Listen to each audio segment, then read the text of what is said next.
Genesis chapter 31, verse 17 to chapter 32, verse 12. Then Jacob put his children and his wives on camels, and he drove all his livestock ahead of him, along with all the goods he had accumulated in Padan Aram, to go to his father Isaac in the land of Canaan. When Laban had gone to shear his sheep, Rachel stole her father's household gods. Moreover, Jacob deceived Laban the Aramean by not telling him he was running away. So he fled with all he had, crossed the Euphrates River, and headed for the hill country of Gilead. On the third day, Laban was told that Jacob had fled. Taking his relatives with him, he pursued Jacob for 7 days and caught up with him in the hill country of Gilead. Then God came to Laban the Aramean in a dream at night and said to him, "Be careful not to say anything to Jacob, either good or bad." Jacob had pitched his tent in the hill country of Gilead when Laban overtook him, and Laban and his relatives camped there too. Then Laban said to Jacob, "What have you done? You've deceived me, and you've carried off my daughters like captives in war. Why did you run off secretly and deceive me? Why didn't you tell me, so I could send you away with joy and singing to the music of timbrels and harps? You didn't even let me kiss my grandchildren and my daughters goodbye. You have done a foolish thing. I have the power to harm you, but last night the God of your father said to me, 'Be careful not to say anything to Jacob, either good or bad.'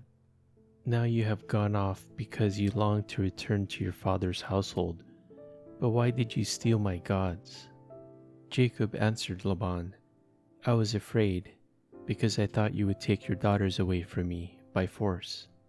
But if you find anyone who has your gods, that person shall not live. In the presence of our relatives, see for yourself whether there is anything of yours here with me, and if so, take it." Now Jacob did not know that Rachel had stolen the gods.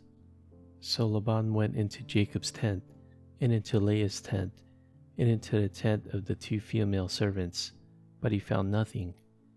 After he came out of Leah's tent, he entered Rachel's tent. Now Rachel had taken the household gods and put them inside her camel saddle and was sitting on them. Laban searched through everything in the tent but found nothing. Rachel said to her father, "Don't be angry, my lord, that I cannot stand up in your presence. I'm having my period." So he searched but could not find the household gods. Jacob was angry and took Laban to task. "What is my crime?" he asked Laban. "How have I wronged you that you hunt me down?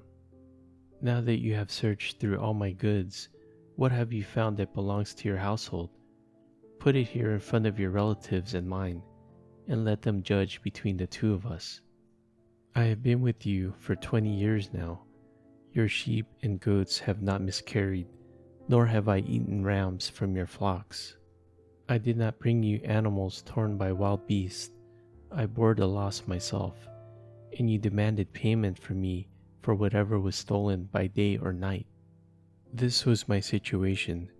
The heat consumed me in the daytime, and the cold at night, and sleep fled from my eyes. It was like this for 20 years I was in your household. I worked for you 14 years for your 2 daughters, and 6 years for your flocks, and you changed my wages 10 times. If the God of my father, the God of Abraham, and the fear of Isaac had not been with me, you would surely have sent me away empty-handed. But God has seen my hardship and the toil of my hands, and last night he rebuked you." Laban answered Jacob, "The women are my daughters, the children are my children, and the flocks are my flocks. All you see is mine. Yet, what can I do today about these daughters of mine, or about the children they have borne? Come now, let's make a covenant, you and I, and let it serve as a witness between us." So Jacob took a stone and set it up as a pillar. He said to his relatives, "Gather some stones." So they took stones and piled them in a heap, and they ate there by the heap. Laban called it Jagar Sahadutha, and Jacob called it Gilead. Laban said, "This heap is a witness between you and me today." That is why it was called Gilead. It was also called Mizpah, because he said, "May the Lord keep watch between you and me when we are away from each other. If you mistreat my daughters, or if you take any wives besides my daughters, even though no one is with us, remember that God is a witness between you and me." Laban also said to Jacob, "Here is this heap, and here is this pillar I have set up between you and me. This heap is a witness, and this pillar is a witness, that I will not go past this heap to your side to harm you, and that you will not go past this heap and pillar to my side to harm me. May the God of Abraham and the God of Nahor, the God of their father, judge between us." So Jacob took an oath in the name of the fear of his father Isaac. He offered a sacrifice there in the hill country and invited his relatives to a meal.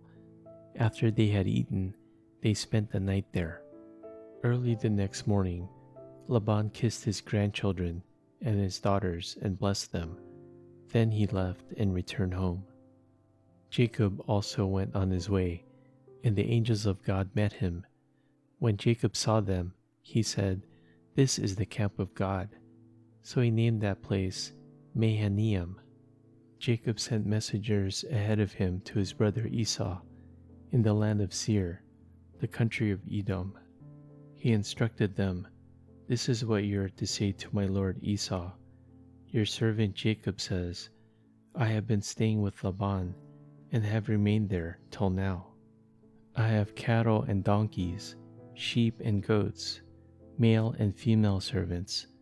Now I am sending this message to my lord, that I may find favor in your eyes." When the messengers returned to Jacob, they said, "We went to your brother Esau, and now he is coming to meet you, and 400 men are with him." In great fear and distress, Jacob divided the people who were with him into 2 groups, and the flocks and the herds and camels as well. He thought, if Esau comes and attacks one group, the group that is left may escape.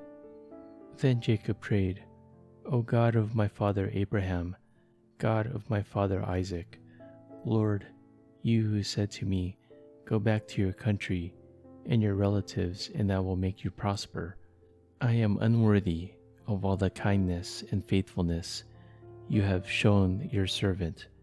I had only my staff when I crossed this Jordan, but now I have become 2 camps. Save me, I pray, from the hand of my brother Esau, for I am afraid he will come and attack me, and also the mothers with their children. But you have said, I will surely make you prosper, and will make your descendants like the sand of the sea, which cannot be counted." Matthew chapter 10, verse 24 to chapter 11, verse 6. The student is not above the teacher, nor a servant above his master. It is enough for students to be like their teachers, and servants like their master. If the head of the house has been called Beelzebul, how much more the members of his household? So do not be afraid of them, for there is nothing concealed that will not be disclosed, or hidden that will not be made known. What I tell you in the dark, speak in the daylight. What is whispered in your ear, proclaim from the roofs. Do not be afraid of those who kill the body, but cannot kill the soul. Rather, be afraid of the one who can destroy both soul and body in hell. Are not 2 sparrows sold for a penny? Yet not one of them will fall to the ground outside your Father's care. And even the very hairs of your head are all numbered. So don't be afraid. You are worth more than many sparrows.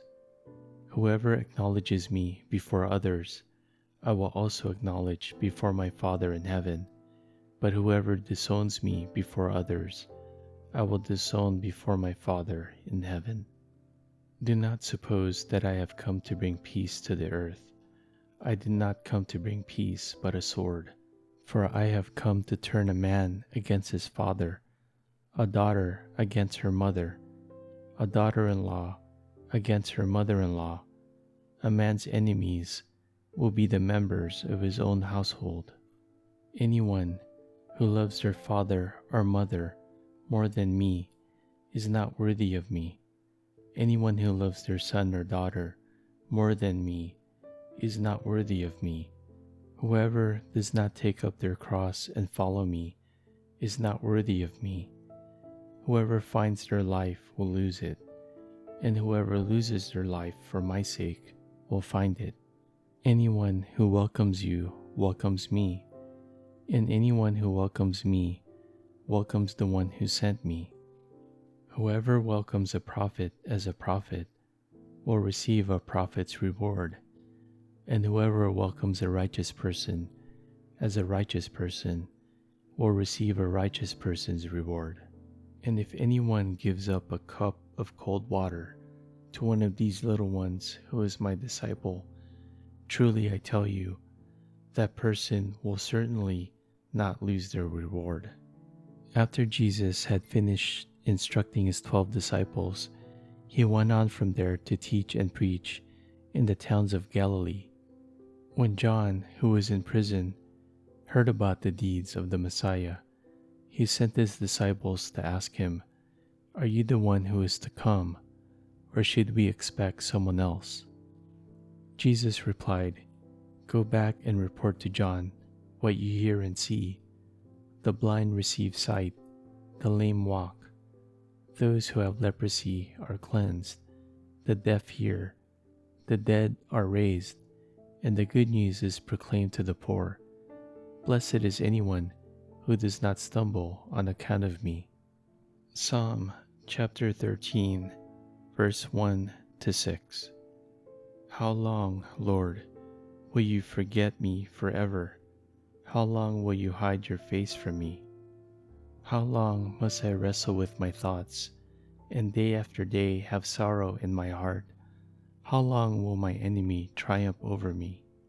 Look on me and answer, Lord my God. Give light to my eyes, or I will sleep in death.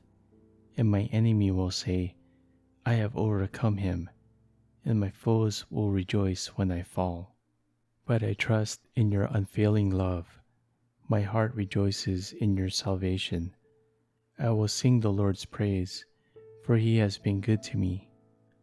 Proverbs chapter 3, verse 16 to 18. Long life is in her right hand. In her left hand are riches and honor. Her ways are pleasant ways, and all her paths are peace.